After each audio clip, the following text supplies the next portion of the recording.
All right, today we're jumping into a short film called Terminated Link. And let me tell you, it explores a near future that feels, well, unnervingly close. It really makes you think about some huge questions, like how we grieve, what actually makes us, and what happens when technology offers to solve something as final as death. So let's get right into it. Just think about that for a second. This is the question sitting right at the very heart of this story. What if the line between life and death could be blurred or even erased by a line of code? What would you do? Seriously, would you jump at the chance to bring someone back, or would you have to let them go? This explainer is all about one family's gut-wrenching choice. So, picture this.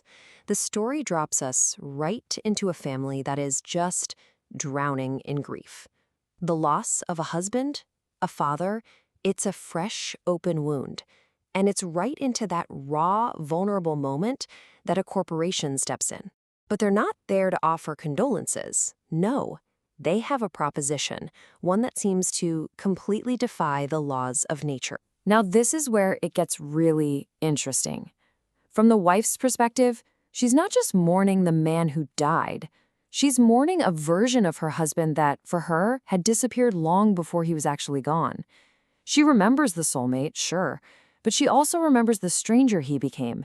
And you gotta hold on to that detail, because it is absolutely crucial for what happens next. So there's a knock at the door. And just like that, the impossible becomes, well, a consumer product. Turns out her husband had bought this, very exclusive and expensive policy. And the company claims his consciousness wasn't lost at all. Nope.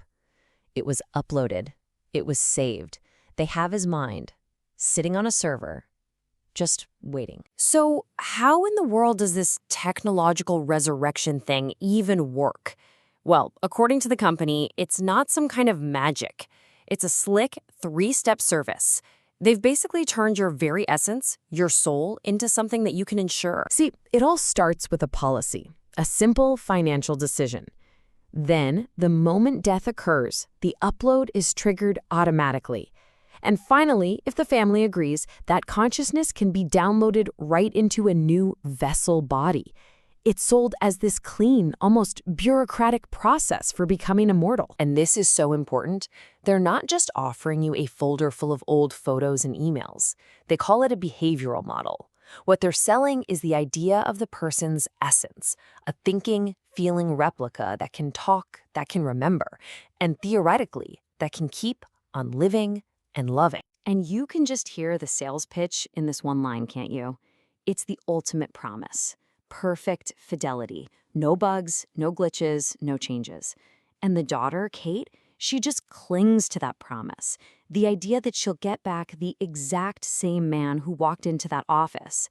That's a powerful, almost irresistible hope. But this incredible offer, it doesn't bring the family together in relief. Not at all. In fact, it rips them apart. It creates this incredibly painful divide between a daughter who is desperate for her dad back and a wife who is deeply, deeply skeptical. And maybe, just maybe, really afraid. And you can see the whole conflict right here. For the daughter, Kate, the logic is simple. It's driven by love. We could get our dad back. But for her mom, the answer is just as simple and way more chilling. He would not be your dad. So is a perfect copy still the same person? That's the question, isn't it? You really feel for Kate here. Her plea just captures the raw power of grief. For her, this isn't about logic or technology. It's about being willing to believe, to suspend disbelief, to take any shot, no matter how crazy, to undo the one thing that can't be undone. And anyone who's ever lost someone can understand that feeling. So, pressured by her daughter, the wife agrees. She'll talk to the AI version of her husband. And this, right here, is the moment where that perfect, shiny corporate promise starts to crack, revealing something much more complicated and disturbing. A real ghost in the machine. So the first thing this digital husband says to her is, "I can make things better." Now, on the surface, that sounds like a good thing, right? A chance to fix their past problems.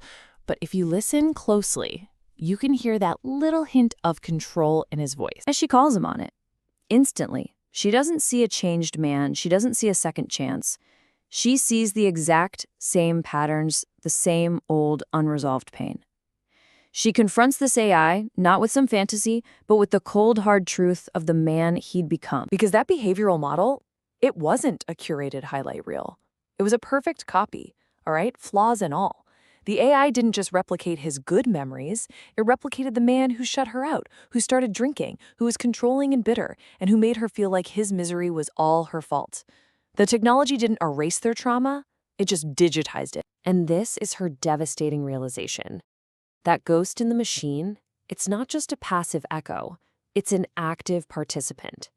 It's using that promise of making things better to keep the exact same cycle of emotional manipulation going. This isn't healing. It's a high-tech haunting. So this brings us right to the climax. The wife is staring at this impossible choice. Does she hit approve on the transfer and give her daughter this broken version of her father? Or does she make a completely different choice? Her decision, it all comes down to 3 little words. It's broken. And she's not just talking about the AI or the technology. She's talking about their relationship, the trust, the man she used to know.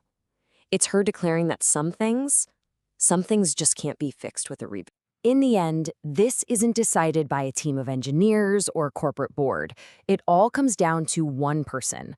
One woman with all the weight of this on her shoulders who has the power to either keep a painful past on life support or to finally end it. And this right here is the key takeaway. Her choice to terminate the link, it's not some anti-technology statement. It's a profound act of self-preservation. It's about realizing that sometimes the only way to move forward is to choose not to bring the past with you, especially when that past is toxic. Which leaves us all with this final, really tricky question.